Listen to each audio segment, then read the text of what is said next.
We've reported recently, life expectancy in the United States is now at its lowest level in nearly 2 decades. And the projected lifetimes of Black and Native Americans are shorter than for white Americans. New research offers an insight on a potential factor driving this disparity. It finds that Black people live longer in areas with more Black primary care doctors. That's why even, ladies and gentlemen, even in modern medicine, we're recognizing that the African body does not react in the same way to medicines and other things as does the European body. Now doctors are beginning to realize what they realized even in the 60s and 70s, but because it was politically unwise, they did not talk about it.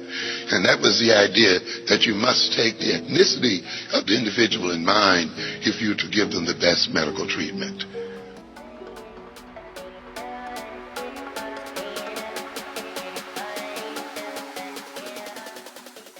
These products that are marketed specifically to Black girls contain some of the worst ingredients I have ever seen.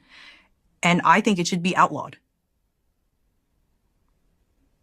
Like you said, the fragrances, the endocrine disruptors, these harsh detergents, some formaldehyde releasers. Formaldehyde's a human carcinogen. What place does it have in a beauty and personal care product? It doesn't. It needs to be removed. There needs to be better regulations and better protection for vulnerable populations.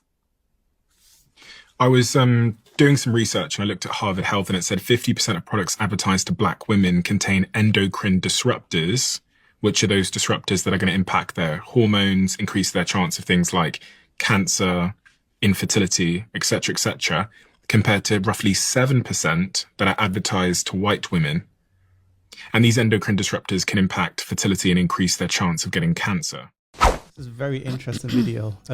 What's your thoughts? Basically, they're trying to kill us. And that's just the truth of the matter. Because why would you put... It's like... I don't know if I should say it. Okay. Tread lightly. YouTube guidelines. Yeah. Okay. It's like drinking tap water, right? It has things put in it. So it makes, let's say, the men more feminine, because they've put certain things effeminate in the water, right?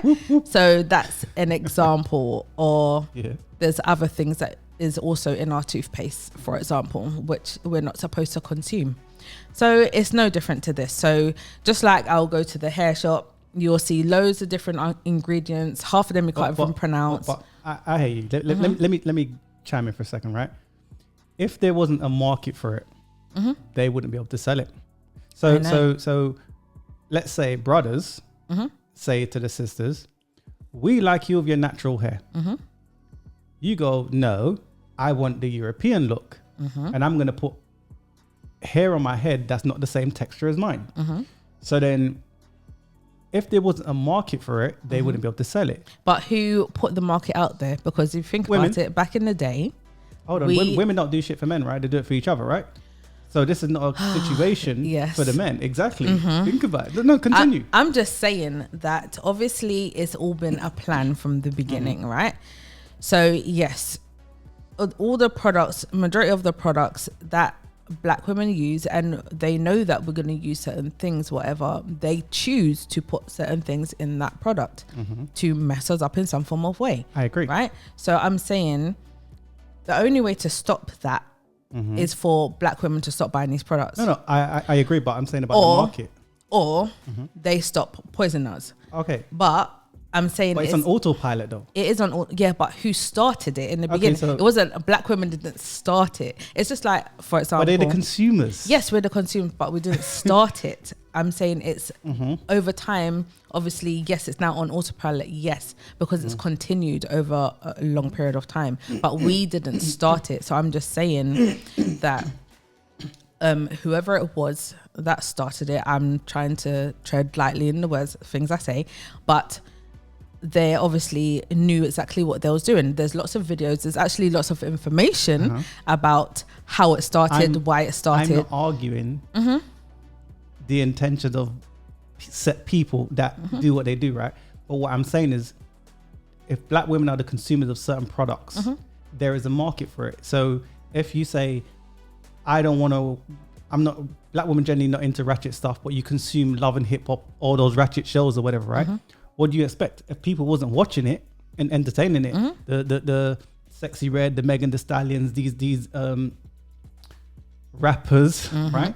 If you wasn't consuming their music, there's no market for it. I know. So I agree with you. So what I'm saying is that when it comes to brothers saying we don't want such and such, you go above and beyond. Like, look at the thing in Peckham, where in the shop, that Peckham, that girl, where the girl, that woman. You see what I'm saying? Like, you lot that consume it. I'm not saying I don't understand the situation and whatnot, but I'm saying, and I'm not giving them a blight. I'm not saying, okay, the people that put these, because sometimes you buy products and they change the wording or the ingredients and you don't know what's really in it or what it really means. I understand that. That's why you should do your research on things. And it's not easy because you have to find alternatives. And sometimes the alternative of the natural product is 3 times more money, and some people cannot afford to do that. I understand that. So it's unfortunate that that's how it is, but that's how it is. I would say in regards to black women, in order to stop the situation, and that's for us to not consume this stuff anymore.